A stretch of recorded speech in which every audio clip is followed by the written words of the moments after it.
Alright, what's up y'all? It's LakerFan here. As you can see by the title of this video, what I got for you guys is another little topic of discussion vid. So, I did these a lot, like probably 2 weeks ago, took a little break from it, posted a lot of gameplays and just stuff, you know, nothing really intriguing, just the gameplay itself was what was intriguing. But anyway, you see we're on the LeBron build, the slasher primary, playmaker second, small forward, 6'8", minimum wingspan, max weight. Now, a lot of you guys were asking about this with the dribble tutorial, so I figured I would bring that as well, just the information itself. But as far as how I play with this player, as you can see, I don't know why, bro, that right there is kind of whack that he even got a foul. But yo, also shout out to Dope. He shoots really well on his rim. I just figured I'd put that out there. But anyway, point of the video is sort of this right here. Kinda, that's the point of the video. How exactly hard it is to guard a good slasher, especially if they can shoot. So I know I made a video like this a while ago. You see crazy dunk right there. Now trust me, a good slasher is not gonna have those dunk packs on, but you know, me making YouTube videos is kind of the whole purpose of why I play this game. So you know, I'm gonna have flashy dunks on. So anyway, point of this vid is this right here. So when people play slashers accordingly and make it so, you know, they have to shoot the ball, I just want to address how hard it is to guard one when they can shoot the ball. So the thing about this is that I specifically am not that great a shooter, but here I am getting 3 greens in a row and get takeover off it, and now it doesn't even matter if I'm a good shooter or not, because slasher takeover itself is just broken, dog. Like, it is just unreal. And the way I have this build too is I can momentum when I get takeover because I have 77 ball control. So the slashing primary, playmaker second is just unreal like this. So you see miscommunication now. I still get the crazy blow by because this build is so fast with takeover on, bro. And the way I can dunk. So let me address this as well.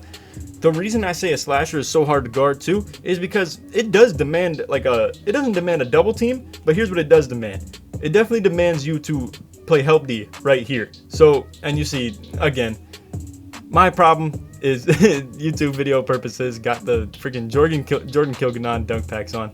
We get the ball back pretty soon, don't worry about it. But anyway, the whole point of like what I wanted to address here is that, you know, if you have a rim protector or something like that in the corner, it's almost sort of like a post score. Like what I just want to compare in this video is how with a play sharp ISO, so for instance, when I drive right here, right? Like when I drive, it demands this big man to step up, or if he doesn't, I'm just gonna finish. But like, even if he does step up to help, I can still dunk on him probably 90% of the time, depending on what build. So this dude gives up at this point. Also, I'm gonna show some clips while we're in transition between games. I got some cool stuff to show you guys, but no, aside from that, I just wanna, again, I wanna address how even if you send a help defender at a slasher when they get takeover on, it's not really gonna be the end all be all of it, bro. Like, it's really tough to do. So you see right there, make the 3 as well. Oh wait, this is from the same game, right? Or no? Okay, yeah, it's, oh yeah, it is that crazy dunk. I just want to scroll through a couple clips while we're in transition between the 2 games, but sorry, I keep getting off topic as well. But bro, again.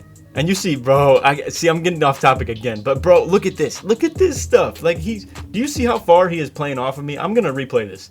You see how far this dude's playing off of me, but when I get takeover, it doesn't matter. Like, bro, I'm over here just doing these moves. He's like, I don't care, go ahead and do those moves. And I'm like, all right, bet. Bro, like, the thing about the slasher, again, and it's just like, even if that big man was sitting down low, he's still getting dunked on, dog. Like, on slasher takeover, I could care less. The only time I'm gonna lose the ball is if like he goes for a poke or something like that. So you see right here, nice little combos, another ankle breaker, another crazy dunk. I mean, at the end of the day, and here we are at the second game. So so the whole purpose of this video is to kind of address how if a slasher can shoot, it's honestly tough for the opponents. Also, you see 2 bigs in this game. Again, slashers being able to shoot is tough, but here's the thing, here's the downside of it, is the fact that at the end of the day, it isn't easy to shoot with a slasher, because you have the lowest 3-pointer in the game. In case you guys aren't aware, rim protectors max, like, okay, so here, I'll make the example with my athletic. My athletics max 3-pointer with no wingspan adjustments is a 55, I believe. or no, it's 50. It's 58. 58 is my 6'11" athletic finisher's max 3-pointer. A 6'11" pure rim, their max 3-pointer with no wingspan adjustments is 68. It's legitimately like 10 higher. So I don't know, bro. It's tough to deal with. And not to mention, just I don't know, I'm not that experienced of a shooter either. So me specifically, I'm not the best example for this, but I'm trying to get better at shooting. Just because when people are playing this far off, bro, I need to be able to shoot that. Like in that game, I was feeling like, you know, just pretty confident. They weren't the best competition either, and they had a guard on the team, so it was kind of just like whatever, you know. But I don't know. And then I can't believe I made that. that is unreal. You know how rare that type of shot is to go in with a slasher? The other problem, in my opinion, is a slasher just isn't enough of a bailout. Now, you sit there and like you're like, bruh, you just made that garbage. You know how rare that is that I make that garbage? Like a post scorer can legitimately like hit heavilies on standing layups quite often. But you know how rare it is for a slasher? Like, bro, I be missing open layups sometimes. You see right here, like, bro, dog, I need to be able to shoot those. Just because, like, if he's gonna sag off like that, I need to take advantage of it. Because at the end of the day, this is not a better shot. That right there, if I don't have takeover on, is not a better shot than an open 3. And I have to kind of realize that as well. But that's what I'm saying though, is like there are definitely people who can green shots like that with a slasher in this game, and I need to become one of those, because it's over when that's the case. So you see, nice rebound there. A little questionable pass, not that big a deal though.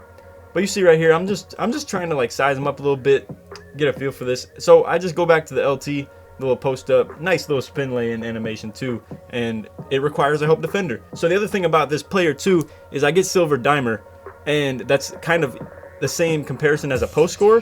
You know what I mean? Like you can't really double a post, because at the end of the day you still have silver dimer, which is, you know, Cook's over here shooting shots like that. That's crazy, dog. And what's crazy is he did it even more in this game too. But again, just to address like for instance, shots like this, I need to be able to knock down. You see how he's just gapping super hard. So, and then I also get poked on that. But I hope you guys agree with like what I'm saying here. Hopefully you understand exactly what I'm saying too, where like it is pretty impossible to guard a slasher. Like for instance, you see he's just gapping me, so boom, green again. And then honestly what's crazy is you get so much takeover progress too for hitting shots like that. I would think, you know, as a slasher, 3-pointers don't really have much to do with it, but they do. So you see revving up the engine again. He's going for the charge cheese on me though. That honestly is a great way to stop a slasher too, in case you didn't know. Those charges are a problem, bro. Like it'll just make you you'll see he tries to do it again. But right here he's just out of position too much. Like, bro, someone explain to me why this is a lightly. Like, I just don't get that, and that happens a lot too. So hang on, I'm gonna pause it as I shoot it too. Why is this a lightly? Why is this lightly contested? I just don't get that. Like, look at this.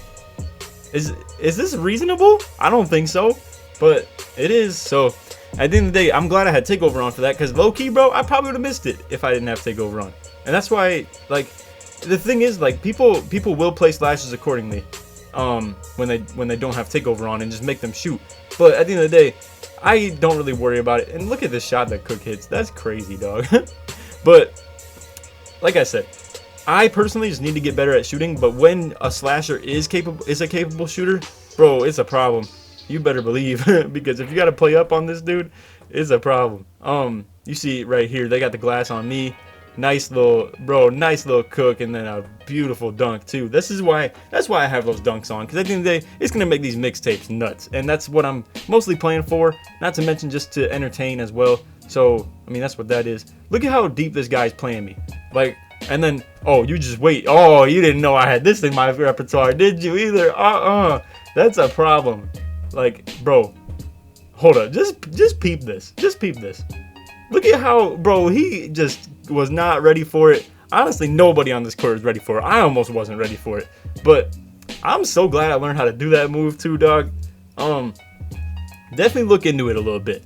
I did a dribble tutorial a couple days ago, but I would definitely suggest checking that out.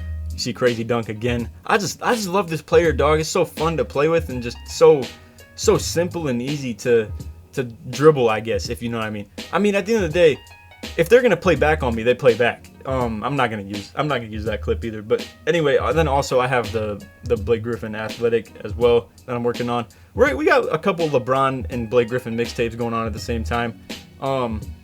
Anyway, that's all for the clips. I hope you guys did enjoy the vid. If you did, feel free to drop a like, sub if you're new, all that good stuff. And hopefully you got what I'm saying with the topic of this video, where I'm saying slashers are a problem if you can play on it properly.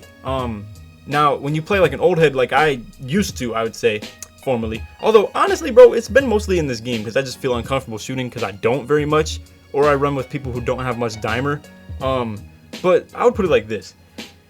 I really do enjoy, in 2K17, I used to shoot the ball all the time. Like, you go back and watch some mixtapes, bro, because I swear to God, I was nasty with the shooting in 17, but I guess at the same time, so was everybody. In 18, I was pretty solid with it, but not like really. And then in 19, I haven't really shot the ball very much, is the first problem. I feel like repetition and confidence is a big thing of shooting, even though, you know, it's a video game, but still, that is kind of it is a factor. At least I think so. But anyway, that's all for the vid. I hope you guys enjoyed. Like I said, if you did, feel free to drop a like, sub if you're new, all that good stuff. Other than that, hope you enjoyed. Take it easy, man. Peace.